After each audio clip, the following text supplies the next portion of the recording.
Sure, thank Okay, you, sir. okay, right. So the problem is that the issue that I was talking about was perhaps some of us or many of us working in different disciplines within the broad framework of humanities might feel a little bit more confident about our own disciplines and the relevance and the importance of our own subjects in view of the politics, in view of the framework of the thoughts of the past 2 decades in particular and 5, 6 decades in general. Again, I'm referring to the concept of the times being described nowadays. Our age, particularly the age of 21st century, is more often described by using a term Anthropocene. We are living in the age of Anthropocene, where uh, and again, surprisingly, this term, which is the prerogative of the geologists, geologists are given this prerogative to give names to the two different ages of the Earth.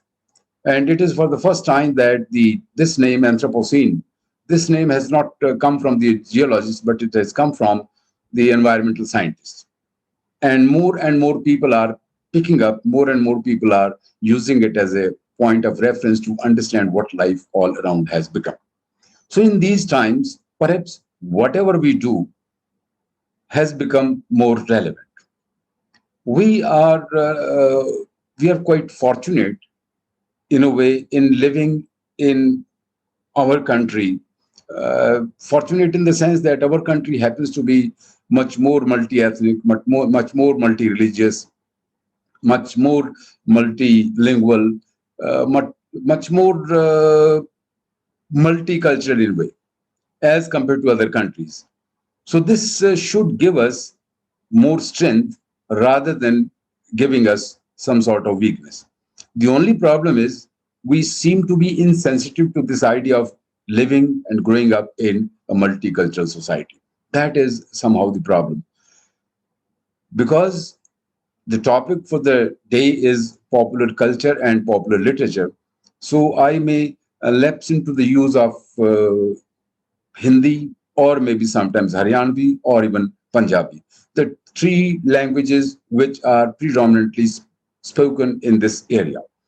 English is also spoken, but at least English happens to be the language of knowledge, language of social discourse in the elite circles, language of scholarship, language of policy making, and also happens to be the language of execution of those policies.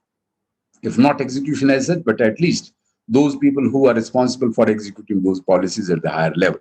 So English also happens to be the language of academic discourse, and as a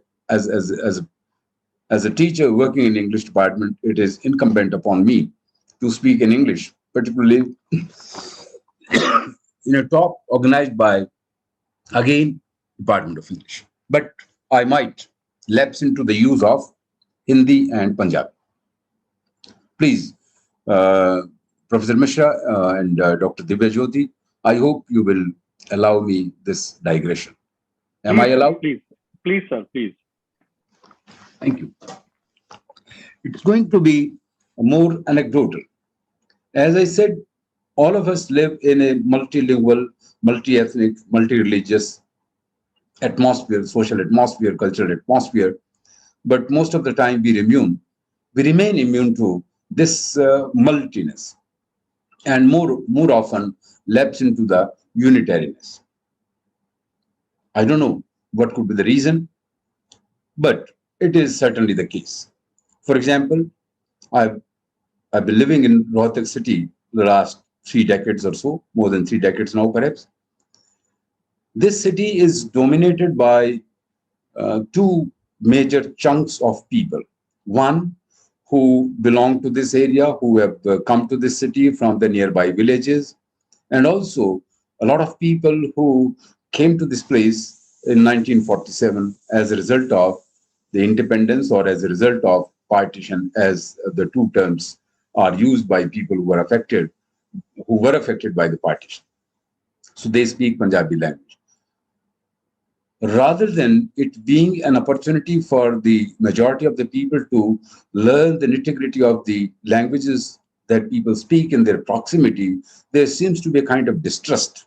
Even now, even after these 7 decades, there remains a certain amount of distrust about each other's language. Even in the case of those people whose ringtone happens to be some Punjabi song, who enjoy day and night those Punjabi songs and do Punjabi dances, although they happen to declare themselves typical or, or more Khalis Haryanvis. Still, I don't know what is the reason, but still, this is the reason. The distrust about language is so much that they use disparaging words to describe each other's language. If you ask a Haryanvi about Punjabi language, you would say, okay, fine, this Punjabi is something like Tusi Musi. And if you ask a Punjabi speaking person, what is this Haryanvi, you would say, I don't know, I don't understand this Ada Kuda all the time.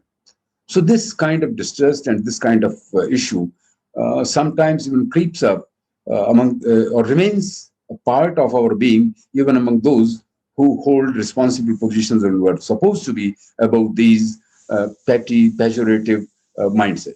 So this again is a serious issue. Of course, people do not admit it, but it remains a part of their being, which certainly affects our outlook and also affects the kind of decisions that we make in life, which not only affect our own life, but also affect the life of others if we happen to be in one or the other responsible position. So this perhaps is the relevance or the importance of the topic, that we need to be sensitive to this politics of the culture, this politics of elite and the popular culture. So that certainly is both an academic uh, defense of the topic as well as social political defense of the topic. That I chose to speak, or I've chosen to speak on this topic in view of these two different things, or maybe including the third one that I refer to as the problem of the teachers and the students of English, or students of departments of literature in a University of Science and Technology. Since I've talked about this subject, science and technology, uh, I can really feel that a large number of students are pushed into science and technology not because they are interested, or not because it is their aptitude to study these things or to do wonders in these areas, but they are pushed into these things because they are the subjects, they are the disciplines that gives them uh, better opportunities of employment, not only better opportunities of employment, but also better salaries, better packages, something like that. Everything is fair. But if you look at it from an alternate point of view, what ultimately is the goal of education? Is education something that is given to a person in order to get more money? Is education translatable into monetary benefits only? Or does the goal of education go beyond? It's a moot question. And it is difficult to take sides. Because if you take the side of education is something that makes a person more enlightened, then you seem to put this idea of livelihood, this idea of social status, this idea of money, this idea of consumption, this idea of enjoying the fruits of civilization, you seem to put them in background. And then again, if you put them in background, the fundamental premise of the concept of development, the concept of your being happy or being rich, or all these things, they seem to be threatened. And that perhaps is going to be more troublesome than solving the problem. It will enhance the problem. On the contrary, if you consider education to be something uh, that is so down market that it is used only to earn money, then of course you seem to, or you can be accused of compromising with the higher level goals of human life itself. So this is a troublesome area. This is a troublesome problem. Anyway, let Professor me Mishra, get back you to. have a question? Did you just raise your hand, sir? No, no, no, no, no, no. Okay, okay, sorry. Okay. So let me begin with my own experience. Life is lived not only according to whatever you learn sitting in a classroom, whatever you learn from the books, life is also lived according to your lived experiences of life. So to learn whatever is multiculturalism, to learn what is high culture and what is low culture, to learn and to know what is elite and what is popular, to know what is unique and what is of masses, one need not really learn it only from the books. It is also something that you learn from your own experiences of life, particularly if your eyes and your ears remain open. My understanding of culture and popular culture is as much academic as much it is a result of my own lived experiences. I'll try to keep my talk as unacademic as possible, and I'll try to refer not to the names of the great thinkers, but I'll try to refer to those practices which are debatable, whether to consider them real culture with capital C or whether to consider them part of the popular culture, because I'm trying to address the student community rather than my fellow colleagues who would be perhaps more interested in an academic scholastic talk. But anyway, Professor Mishra, if you allow me, can I change my register from it being a kind of talk of the university teacher to the talk of a person who happens to or who feels like sharing his own experiences on this topic? Sure, sir. We are also interested in listening to that, sir. Yeah. Please Thank you. carry on. Yeah, thank you. To begin with, I grew up in a different kind of atmosphere, an atmosphere of multiculturalism. That is, I grew up in the company surrounded by people who professed two faiths, Hinduism and, if you call it Hinduism, and also Islamic faith. Again, people who were so called Hindus could be divided into various groups. And my immediate class fellows and my friends, and also my social neighbors, they came from this background. Some of them belonged to, I lived in a remote part of Uttar Pradesh, bordering Uttarakhand now. And part of the land, of course, it happens to be the same chunk of land, but a part of it lies in Uttarakhand, but major chunk lies in district Rampur of Uttar Pradesh. So I grew up in that place. So those people who were Hindus, they came from different backgrounds. People who belonged to that place only. That is, who were original inhabitants of that place. People who had recently migrated to that place, particularly after 1950s or 1960s.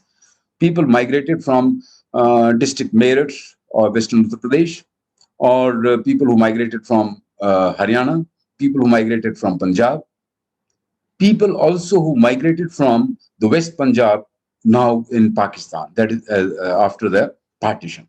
Again, this mix of Hindu culture consisting of all kinds of people who spoke different languages and who also had different cultural practices from the westernmost parts of the Punjab to the local traditions of district Rampur, Uttar Pradesh.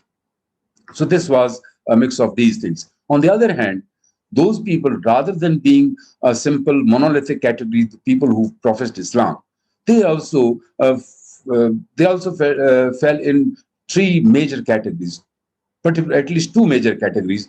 A small number of people who still remembered their uh, Pathan, Afghani origins, because Rampur was the seat of Bangish Pathans. So some of the people they could remember, or they professed that partly that Afghani culture, and also a lot of those people who were ordinary Muslims, perhaps converts from the local population. So this was a mix of the kind of population that I lived in, sensitive to these fine nuances of the cultural patterns and social practices of all these people. That perhaps gives me a kind of understanding of the culture and the popular culture that I have. Again, I'm sure all of you must have experienced directly or indirectly Ram Leela.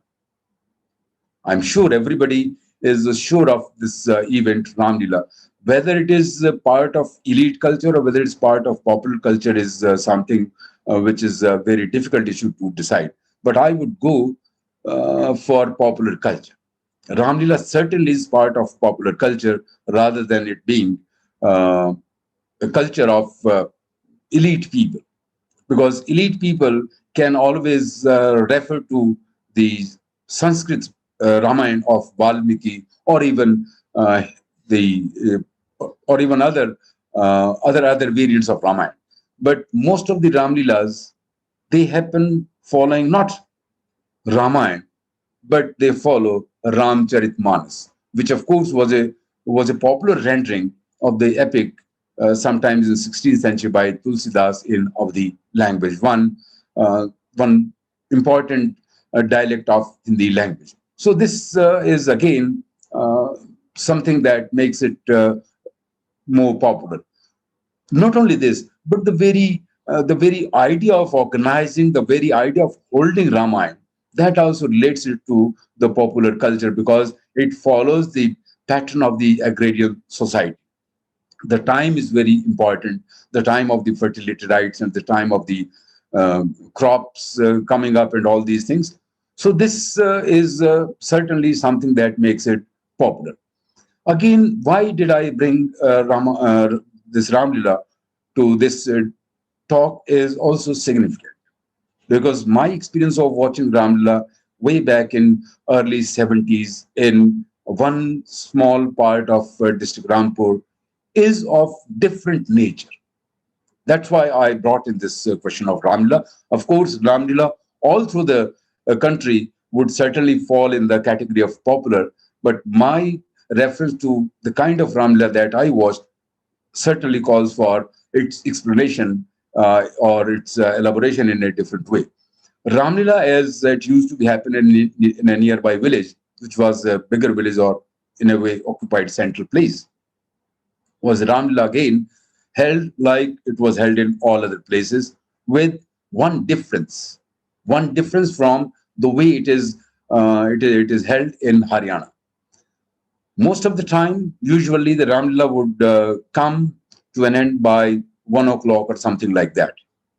Around midnight, 12:30 or 1 o'clock, Ramlila would come to a close, a complimentary close, and the uh, next episode was to follow the next day. But the function continued after 12:30 or 1 o'clock. It continued up to 4 o'clock in the morning, and then it was time to move from sacred to the secular, or sacred to the profane. The same stage which was inhabited by the incarnations of God, Vishnu, and also Hanuman, Angad, all those exalted characters. The same stage now emptied of this higher level kind of persona, higher level of kind of characters, to be inhabited by those people who were secular at best, and maybe described as profane at worst, something like that. And it was time for Nautanki to take place. It was time for a play to take place where all kinds of things happened. The plays could have political overtones, they could have social overtones, and they could have all kinds of overtones, and with a beautiful mixture of everything. Surprisingly, Ramlila did not have women actors, whether it was the role of Sita or Mandodri or whatever it was played by male actors. But after Ramlila was over and the stage went to the secular performance, women actors came and occupied the stage. Not only women actors, but more importantly, women dancers. And all kind of fun, frolic, nonsense, good things, bad things, everything now started happening. Whistling all around, all kinds of comments, good comments, bad comments, obscene comments, everything would happen. And sometimes it would also happen just to catch the attention, or just to maybe claim, uh, have a greater claim on the actors, etc. People would fight, and there would be all kind of scuffle using knives or lathis and everything. So this was also part of the same stage where Ramlila was held, this thing also held. I don't know whether to consider the stage to be an extension of the elite, where elite was degenerating into popular, or whether popular was certainly getting some kind of universalization. So this is something that we experience and that we watch in everyday life as well. Taking a cue from this, since I have introduced this idea of high and low culture, let me be a little bit more academic for a few moments. This whole business of dividing culture into elite and popular, as far as social theory goes, as far as literary studies go, um, this was done by none other than, most importantly, it was done by Matthew Arnold in the mid of the 19th century. And the paradigm of the study of culture that is set continued for at least 1 century, although it continues even today. And this kind of division into elite and popular is not necessarily, cannot necessarily be ascribed only to Matthew Arnold. It has been similar kind of paradigmatic structures in all societies, in all places. For example, in our country also, we have a Lokik and Margi Parampara. Even in music, we have classical music and folk music. So this division of high and low is a kind of division of cultural products, of cultural practices, of cultural texts into the high and low everywhere.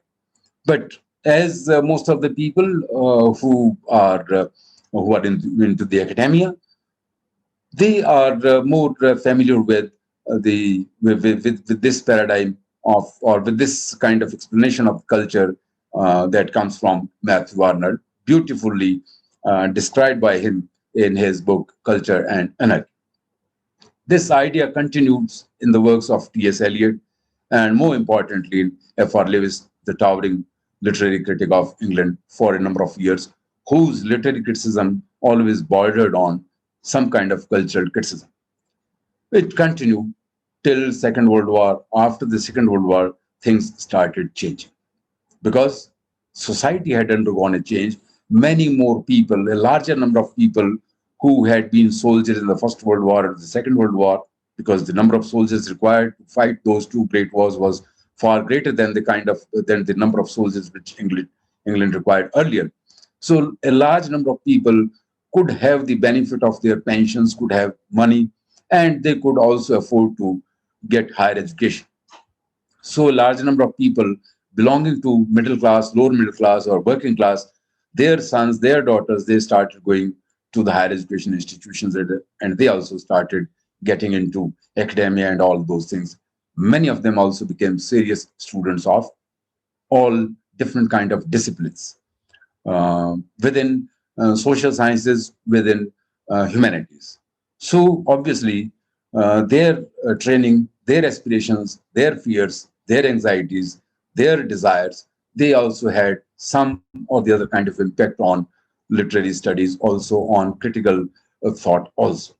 So some of them, they started giving due consideration to this idea: what is this whole business of all these patterns of popular culture, if they exist in such a great number, such a great amount, and even though everybody calls them name, they resist going into oblivion. And every day, many more such products, rather than going into oblivion, many more such products keep occupying the social space every day. Whether it was radio, whether it was television in the 50s, or more than anything else, cinema, and also popular music. Those LP records, and again after LP records, and then the cassettes, and then now digital format, DVDs, and then after DVDs, now it is the live streaming. So again, all kinds of platforms have continued to come into existence right from 1930s to 2020s, something like that. So it's a long journey. And another thing that is pretty good about this part of the art, this part of the cultural products. is that they seem to be traveling far more quickly than the than the texts of elite culture traveled. Maybe perhaps it is because of different times, but also perhaps because of many more scholars, many more social scientists, many more sociologists, philosophers have become more sensitive to sensitive to a scientific, to a literary, to a critical understanding of these patterns and these texts of the popular culture. So anyway, let me go back to this whole business. As a part of the formal lecture, I should begin with the beginning. I'll make a lot of beginnings in the talk, and perhaps I'll keep making only beginnings, never coming to the end. And the proper beginning is to define, not only define my subject area, but also define the terms that I frequently use. What is culture, by the way? Again, culture, popular culture, all these things are such things, such terms, such concepts which we are all familiar with. It is something that everybody knows, and it is something nobody agrees upon, including great thinkers. No two great thinkers seem to agree on what is culture. If they cannot agree on what is culture, how can they agree on what is popular culture? Everybody agrees on popular culture being what is not culture with capital C. But in the past 50 years or so, because of the dominance of anthropology, because of the dominance of the social theory, which could be applicable to all walks of life, perhaps some kind of agreement has come. And the agreement is about challenging the hegemony of elite culture. That is the agreement. And this agreement certainly also brings forth one definition which becomes more popular, more acceptable, a very short, small definition given by Raymond Williams. The whole culture is the whole ways of life. Whatever our whole way of life is culture. Whatever is followed by a large number of people, whatever is practiced by a larger section of the society, obviously must be something which is very popular. Hence, those ways of life which are shared by, which are practiced by a larger number, that becomes popular culture. Although this whole idea of popular culture keeps with it some kind of quantity, some kind of quantification of those things, the number of those things, so which in common parlance are nowadays can be translated in the form of how many people, how many readers of particular text, how many people who watch a particular kind of thing, or this or that kind of number, which makes certain movies or certain TV serials or certain books to be bestsellers or something like that. So number is very important. But there is no dearth of other people. Those people who align with elite culture, they consider popular to be only that thing which is not elite and the residual part. So since it is residual, hence it is inferior. Since it is not practiced by an elite, hence it is crass and crude, and it is something of the masses. When we talk of masses, again, Matthew Arnold creeps in, directly or indirectly. Matthew Arnold equated masses with those people who were not only crude and crass, but who also threatened the system which had been there in existence since times immemorial, where highly educated or people who deserve to control the social discourse, they control the discourse. So he was conscious of this disruptive tendency of the masses. So somehow, whenever we talk about popular, we also talk about masses, and when we talk about masses, we also remain somehow directly or indirectly sensitive or open to the idea of these masses and their patterns being disruptive in nature. So that is something that we need to be sensitive about. But and when we look at popular culture from this point of view, that whatever people do, what the way people believe, the way behave, the way people have their value system, most of the people, if they subscribe to a particular kind of value system, most of the people, if they do things in a certain Professor Hooda, yeah, sir, your mic has come out. way, yes. And I got a message that the host has muted you.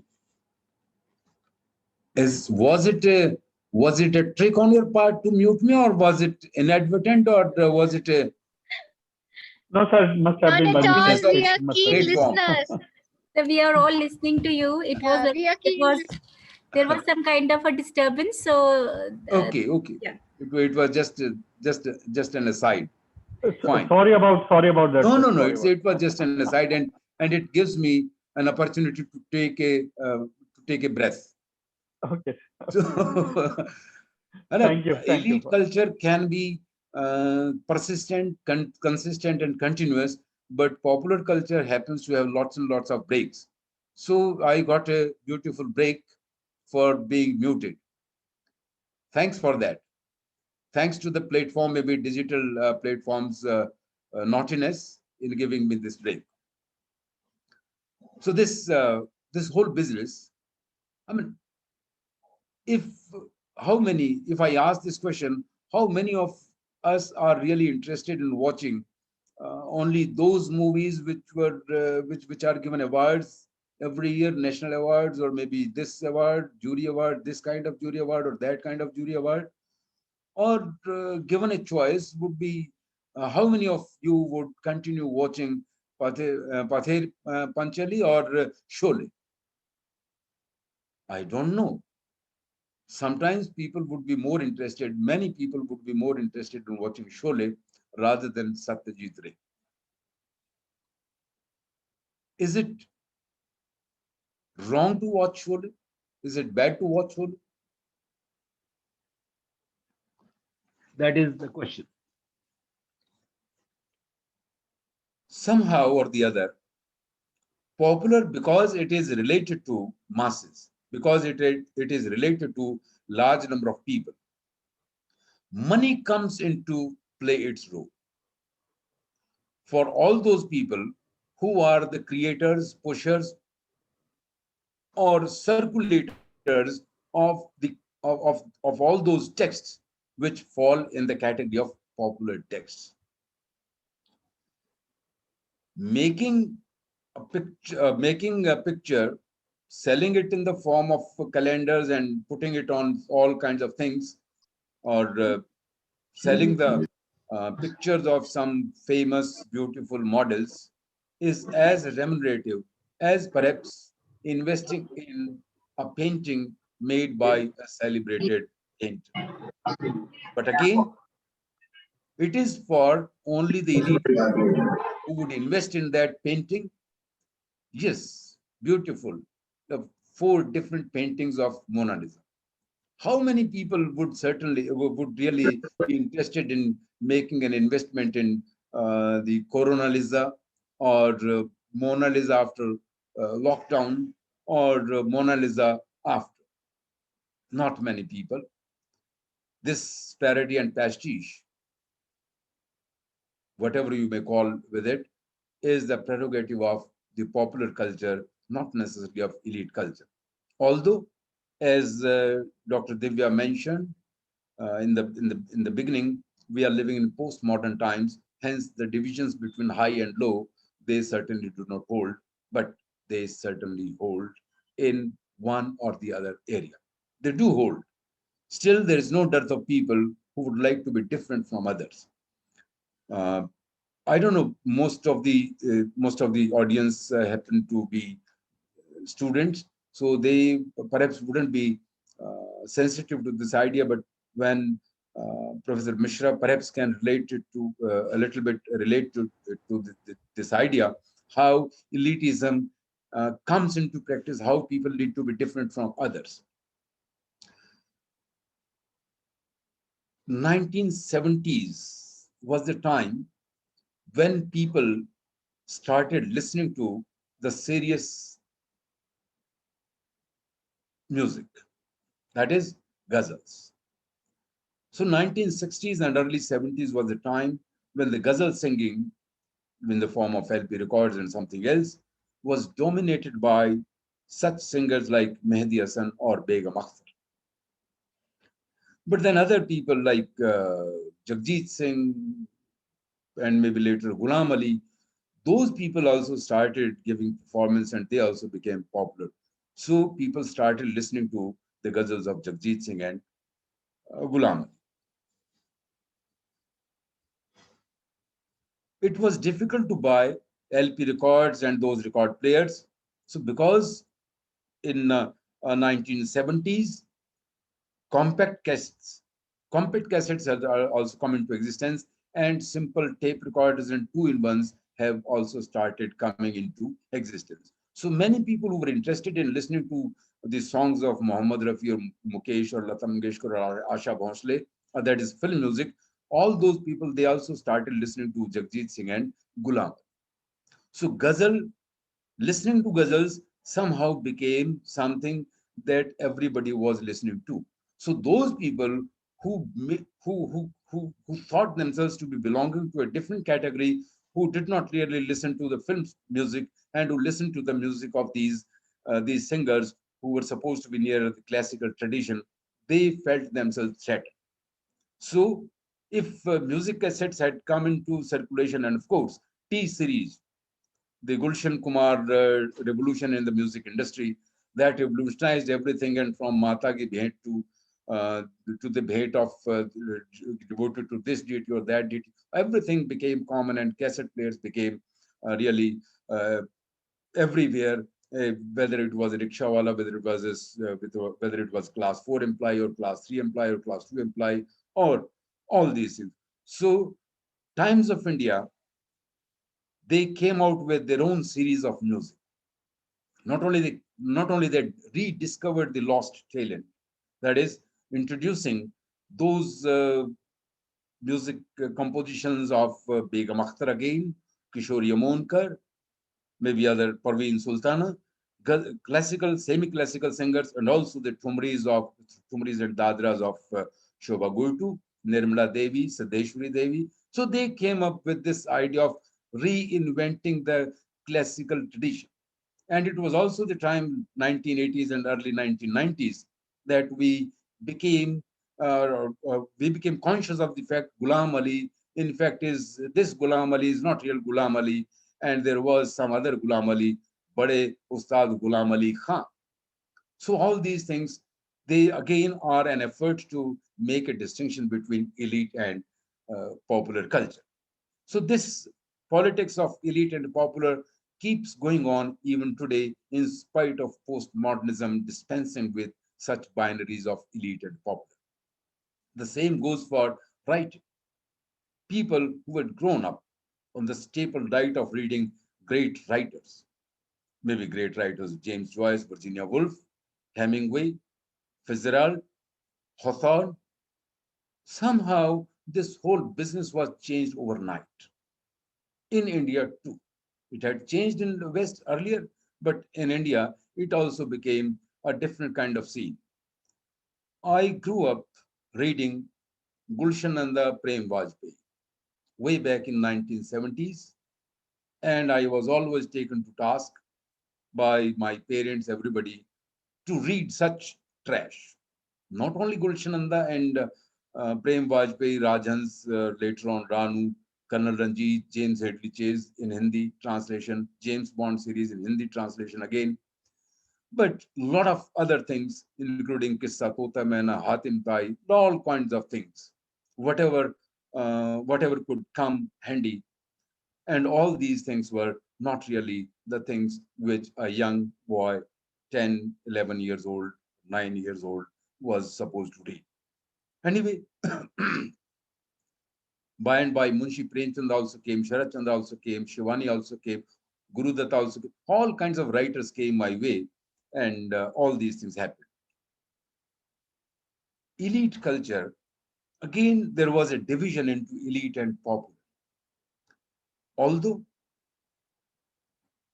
theoretically speaking, James Bond and Colonel Ranjit fall in the same category. Ved Prakash Kamboj and Ved Prakash Sharma, Surendra Mohan Pathak, and Agatha Christie, they fall in the same category. But again, elite people read James Headley Chase or Agatha Christie or Perry Mason series, and ordinary people read only Ved Prakash Sharma or Ved Prakash Kamboj. That was the distinction. When content cannot be distinction, language can be the distinction between elite and popular. So this is also very strange that even the idea of popular culture, even the idea of popular literature, that could be made into these two different categories. And may I perhaps mention this fact that that the series of Jasusi Dunya, which started from Nakat Publications in 1950s from Allahabad, continued. One of the stable writers of Jasusi Dunya was Ibn Safi.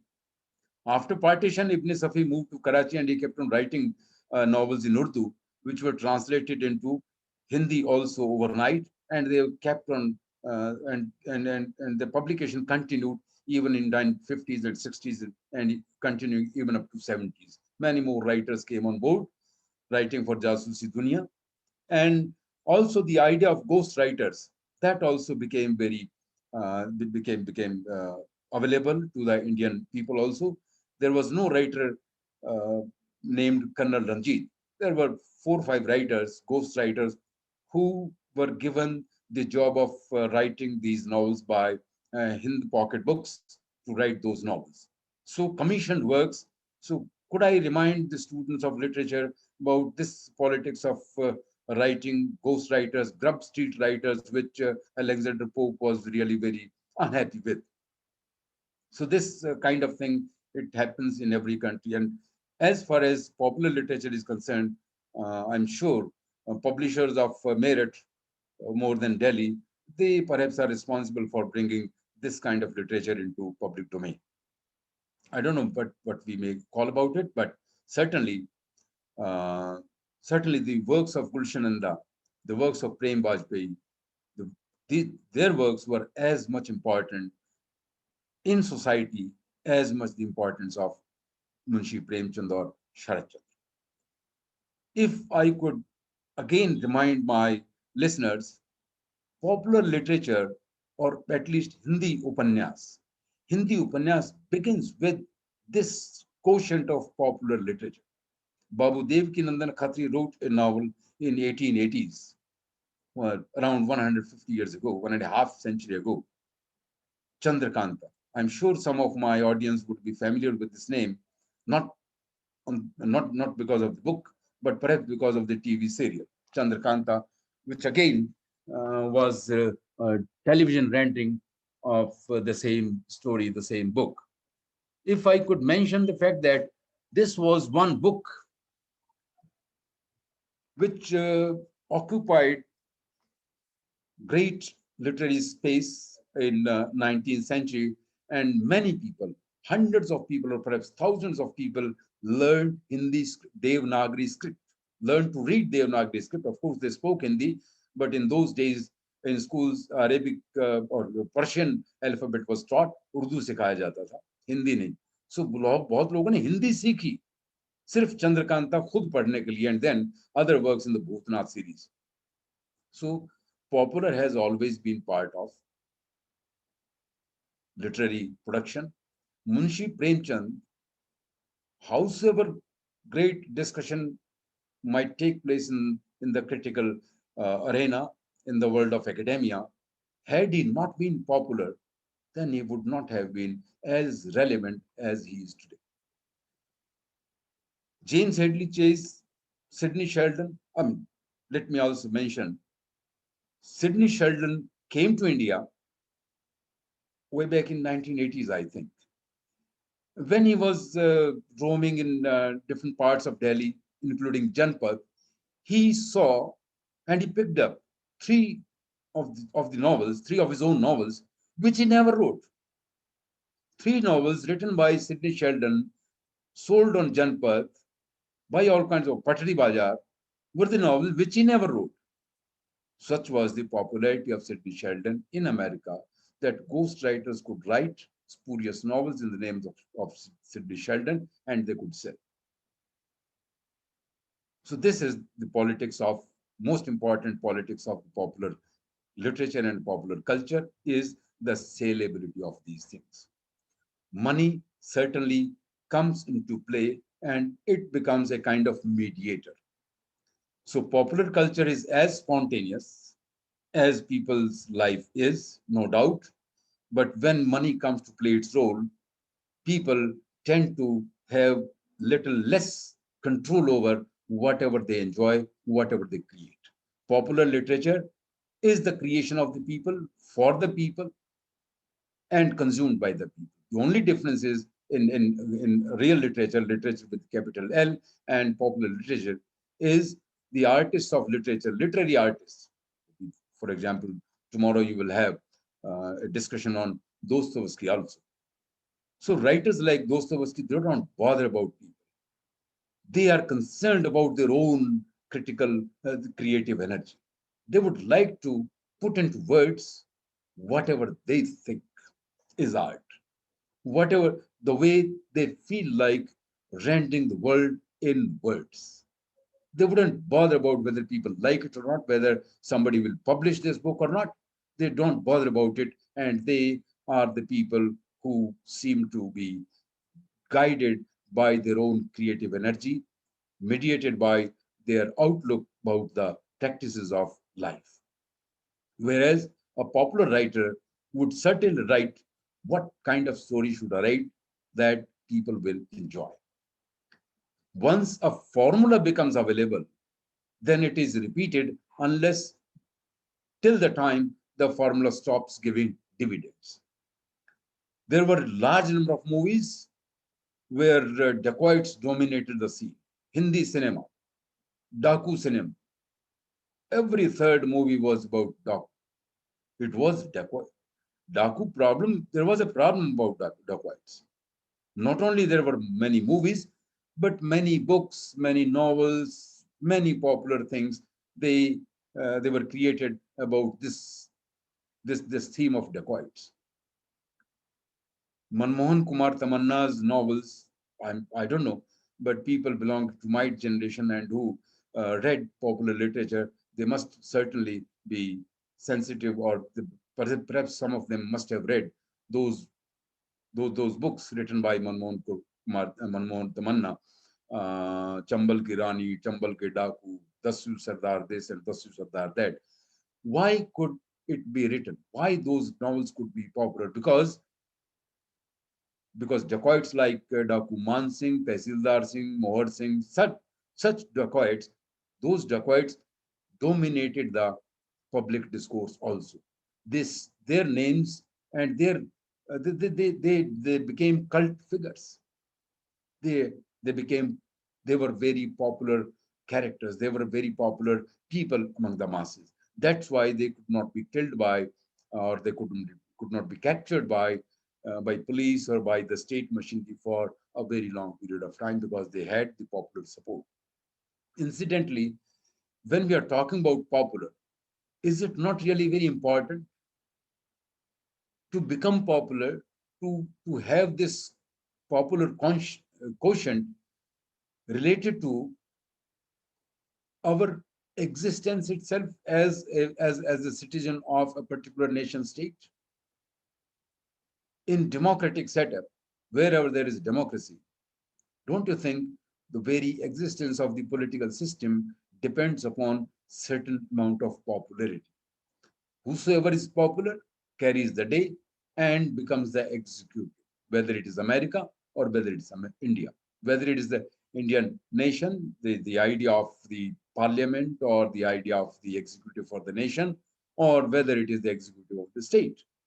That is, MLAs, ministers, chief minister in a state, or MPs, ministers, and the prime minister for the whole nation.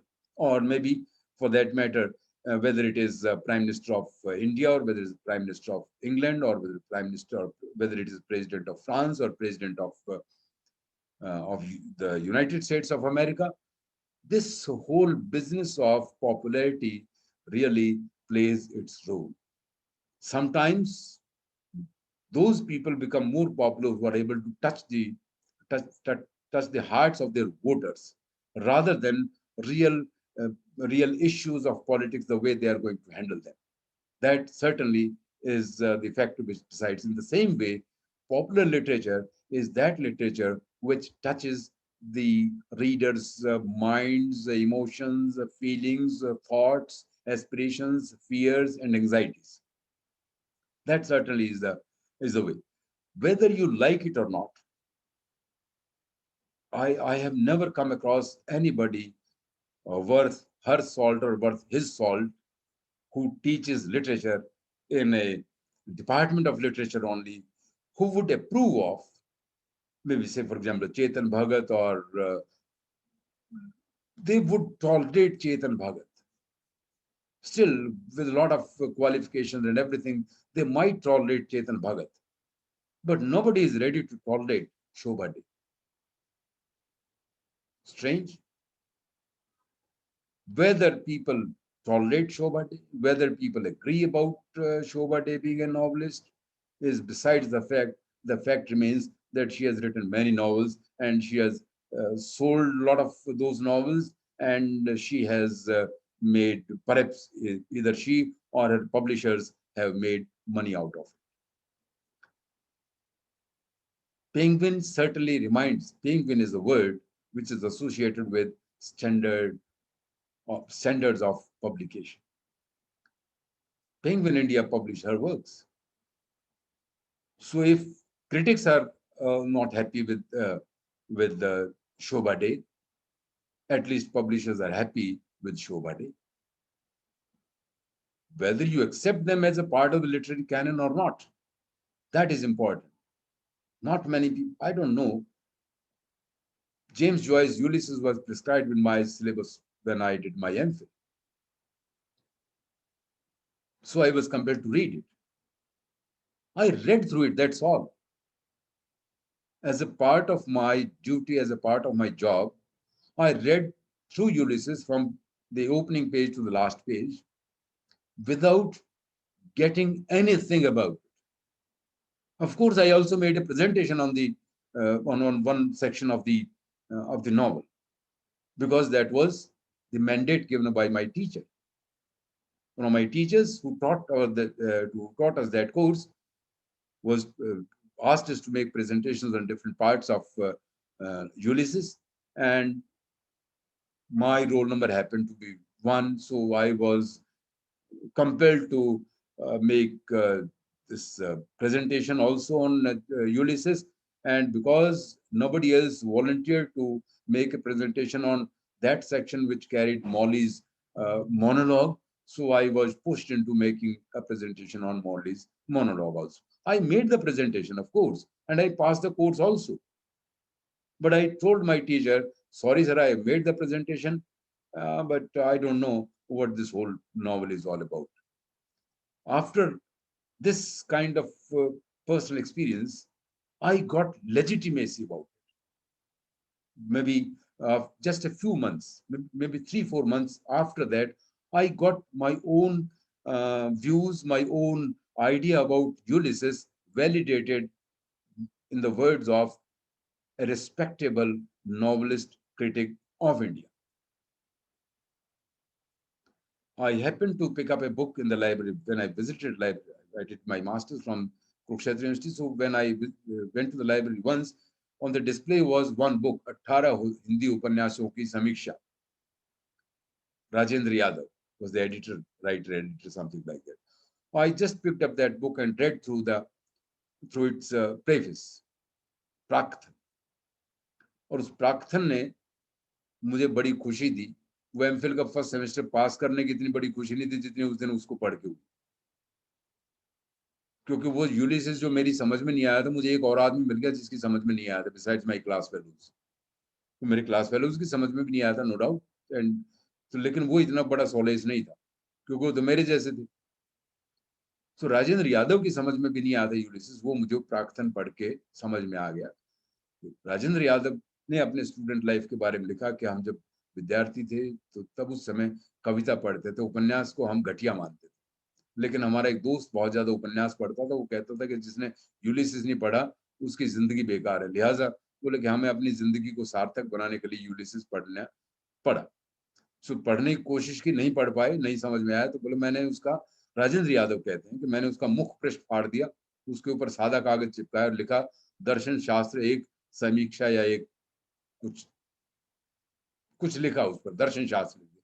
बोले उसके बाद बड़े आराम से मैं उस किताब को पढ़ गया। सो वो शब्द पढ़कर, I may not have quoted the exact words of Rajendra Yadav, हो सकता है कि शब्द इधर उधर दाएं बाएं हो गए हों, बहुत पुराने, लगभग 40 साल पुराने वर्ड बात अनुभव है, तो इसलिए हो सकता है शब्द इधर उधर, लेकिन मर्म यही था, दैट वाज द इंटेंट। सो उस दिन बड़ी खुशी हुई कि यार ये राजेंद्र यादव जो इतने इतने बड़े समीक्षाकार हैं, इतने बड़े उपन्यासकार हैं, उनकी समझ में नहीं आया तो मेरी समझ में नहीं आया, तो कोई खास बात नहीं, कोई बुरी बात नहीं। This again is one aspect about elite culture and popular culture. Masses की समझ में बहुत सारी elite की चीजें नहीं आती, लेकिन रिस्पेक्ट करना पड़ता है। The problem is the politics of respect, वो भी अपने आप में ठीक है, but because popular culture always takes its cue not only from the day-to-day life, not only from the changing patterns of life, not only from the ephemeral things, not only from the transient temporary things, but it also takes a cue from the classical tradition, the elite tradition, which is perennial, universal, and permanent. That is why so many things of elite culture, so many texts of elite culture can be found circulating among masses, of course, in a different way. When A.K. Ramanujan wrote his essay 300 versions of Ramayana, when he talked about those 300 versions, of course, the number is much higher. There are not 300, but 3,000 or maybe 5,000 or maybe 10,000 Ramayans, or maybe equal number of Mahabharats circulating in the country among the people, among the masses. So वो elite को popular बना दिया। So वो elite को जब popular बना देते हैं तो हम वो एक अलग shape ले लेता है, अलग तरीका हो जाता है। I've been to different parts of the country. मुझे भारत का कोई ऐसा हिस्सा नहीं मिला जहां थोड़े बहुत टूरिस्ट जाते हों और वहां पर पांडव ना गए हों। पूरे देश में, उत्तर से दक्षिण, पूर्व से पश्चिम, देश का कोई हिस्सा ऐसा नहीं है जो किसी न किसी रूप में, किसी न किसी ढंग से पांडवों से एसोसिएटेड ना। तो रामायण से एसोसिएटेड नहीं है सभी लोग, सभी हिस्से, लेकिन पांडवों से एसोसिएटेड। वाई, ऐसा क्यों है? क्योंकि महाभारत को सैकड़ों साल तक हमारे देश में इतिहास कह के पढ़ाया जाता रहा, और रामायण को काव्य कह के पढ़ाया जाता था। सो काव्य एक अलग लेवल पर, इलीट के लेवल पर कनेक्ट करता था कंट्री को, और इतिहास वो रियल लेवल पर, मासेस के लेवल पर, डिस्पर्स्ड लेवल पर, वो फिजिकल ज्योग्राफिकल स्पेस के लेवल पर जाकर भी कनेक्ट करता था। रामायण मेंटल स्पेस और महाभारत फिजिकल स्पेस पर करता था जाकर। सो ये इस तरह की भी पॉपुलर लिटरेचर और popular culture is more about this physical, geographical, real, social space. Or elite culture has got something more to do with mental, spiritual, academic, scholastic space. वो scholarship की बात, वो taste की बात। So taste कुछ लोगों का अलग होता है, masses का अलग होता है, किसी को। And we are also not only given to these different tastes, we are also many a time we are caught up in the politics of those tastes. कितने ही लोग स्टेटस कॉन्शियस भी होते हैं। तो अगर आप कुछ हैं, अगर आप खास हैं, तो आपको खास तरह से काम करना है, खास ही तरह से रहना है। कितना ही बढ़िया लगता हो समोसा खाना किसी रेडी का, वहां खड़े होके खा नहीं सकते। That would be too down market. So we are trapped. गाने सुनने कितने ही अच्छे लगते हों, फिल्मी गाने, ये फिल्मी डांस और आइटम सॉन्ग्स और आइटम डांसेस कितने ही अच्छे लगते हों, वो देख लेते हैं, लेकिन उन्हें एक्सेप्ट नहीं करना होता, because we are elite, because I am a teacher, because I teach literature, because I teach English literature, because I deal with this with those great books written about literature and literary discourse and all those things. So वो item dance के बारे में बात करना, चेतन भगत के बारे में बात करना, ये मान लेना कि मैंने चेतन भगत के नॉवल पढ़े हैं या शोभा डे के नॉवल पढ़े हैं, बड़ा मुश्किल. Let me come to another issue. Of course, human beings inhabit literature as much as they inhabit the world of popular literature. Because ordinary people, maybe they are in literature, but they are mediated, or they become alive in front of the reader through the mediations of a great artist. So it is the great artist who is creating those common people. Are they really common?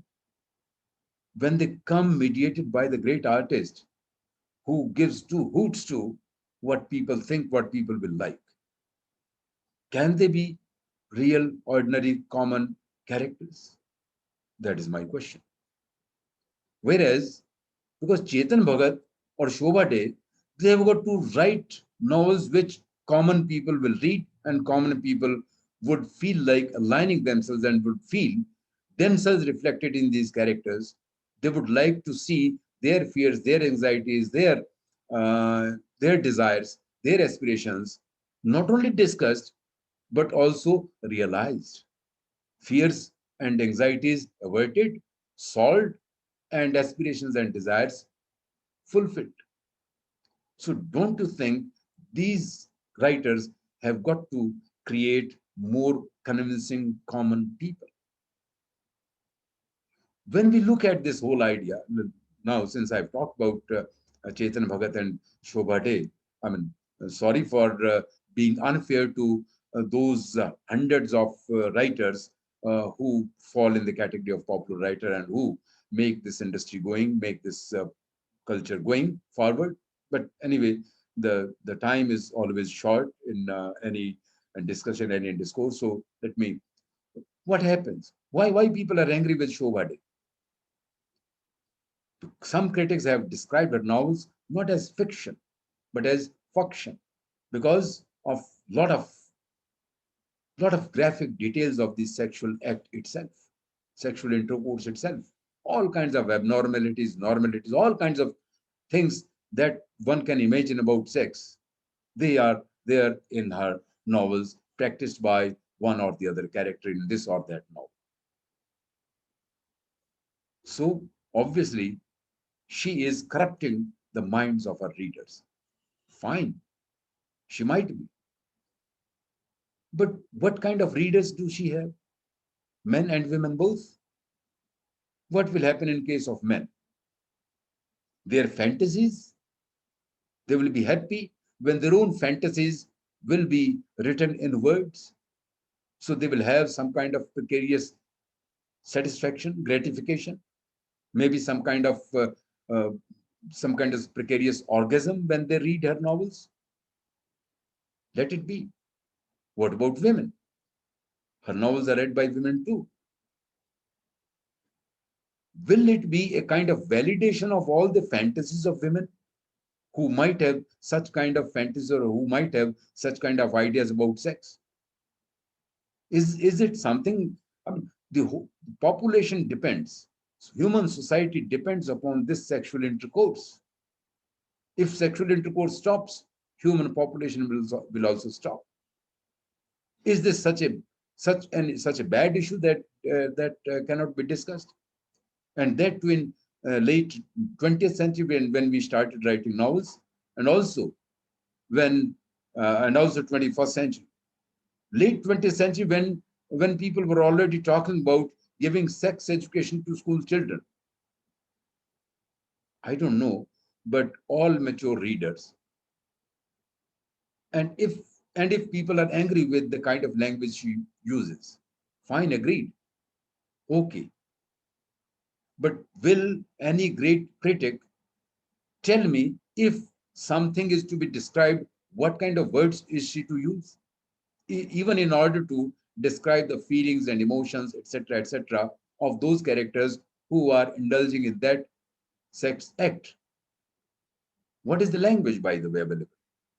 Is she not to use the same language which circulates in society, or is she to think of or create a new synthetic new speak? And if she uses a new speak, new words, will it be understood by the people? I don't know. But anyway, the issue is not only she is able to verbalize the fantasies, but along with fantasies, sometimes her characters also behave in a normal human being, the way normal human beings behave. People enjoy food, people also enjoy sex, people also feel sorry for the food, people do not enjoy, people are also sick of food. Sometimes obesity is caused by food, so is obsession with sex, could be abnormality, or it might lead to one or the other angularities in one's personality, no doubt. But at the same time, we cannot really take these writers to task for doing or for writing or for showing whatever everyone does. Let us come to Chetan Bhagat. What kind of characters Chetan Bhagat, most of the novels, or at least early novels of Chetan Bhagat, are they not the kind of people who inhabit the campuses of universities like J.C. Bose University? Most of his characters, they attend one or the other elite institution, technical institutions, or no, all that kind of people. Don't they have the same problems with their parents belonging to a different generation? Does it is it not the case that his novels also give an idea of maintaining status quo rather than overthrow of everything? His characters do not necessarily walk out of their family life. They insist on retaining this cohesive character of middle class family, where all members of the family, parents or children or siblings, particularly parents and children, where they have got to support each other. They cannot say, to hell with you. So this are his characters, are families in his novels, are not this kind of families that all middle class families aspire to remain? Are his novels really such novels which do not have any cultural value? And these are the questions. So in other words, through the examples of these two writers and through the example of maybe some film songs or maybe albums, we certainly can feel not only popular fiction and popular arts and popular culture, not only they produce our own life, our aspirations, not only the life that we live, but also the life that we want to live, and also our fears. All these texts of popular culture and popular literature, they certainly give us all this pattern of life that may not necessarily be all the time good enough to pass the test of ethics, to pass the test of satisfaction with whatever you have, but it is certainly something that keeps society going. Societies are never satisfied with what they are.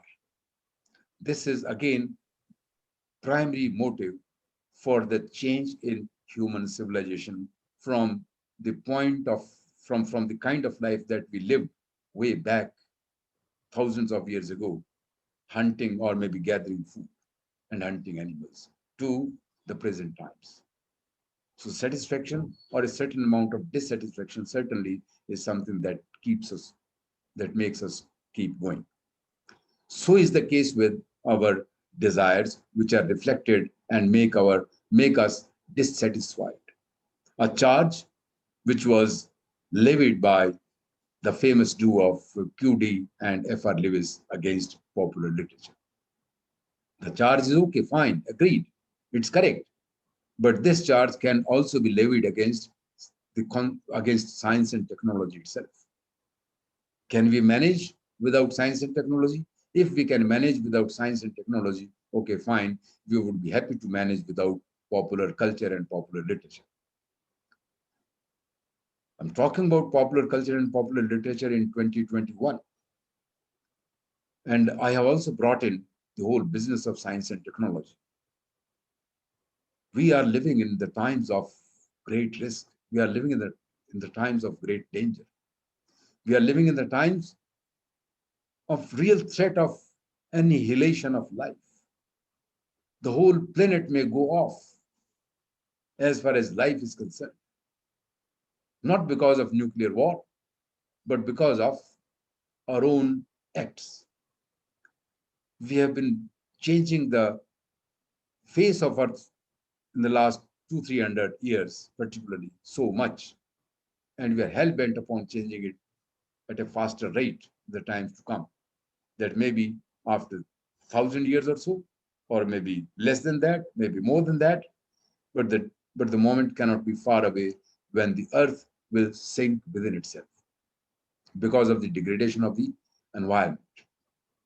No technology, no industrial production, howsoever environment friendly you may call it, no technology is green technology. It cannot be.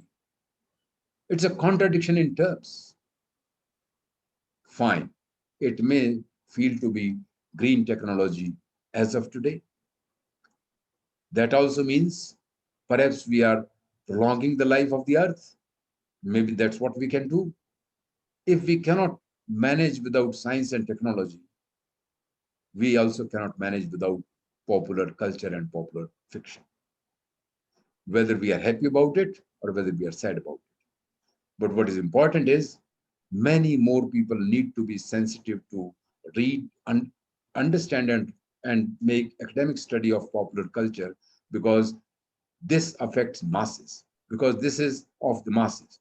So we need to apply the same parameters, apply the same tools, and apply the same seriousness in understanding popular culture and popular literature, the same seriousness with which we understand great literary artistic works. Scientists, social scientists need to be as serious about analyzing the present patterns of marriage, present patterns of weddings, and the implications of living together as they look at this institution of marriage in sort of metamorphosed or frozen ways, as it was described in earlier texts, or as it was described, as it was practiced by the earlier generation. They need to look at it with as much seriousness as possible. In the same way, we need to look at all these good for nothing, half hourly novels of the hour, or poems for the moment, songs for the moment, with as much seriousness. We feel like looking at those things which were sung by Vidushi Siddheshwari Devi maybe 75 years ago, or maybe by Bhimsen. We need to look at the synthetic music created by the orchestra today with the same seriousness with which we listen to and analyze the kajris played by Ustad Bismillah Khan on his Shehnai. So there has got to be this kind of seriousness about reading very different texts of popular culture and popular literature.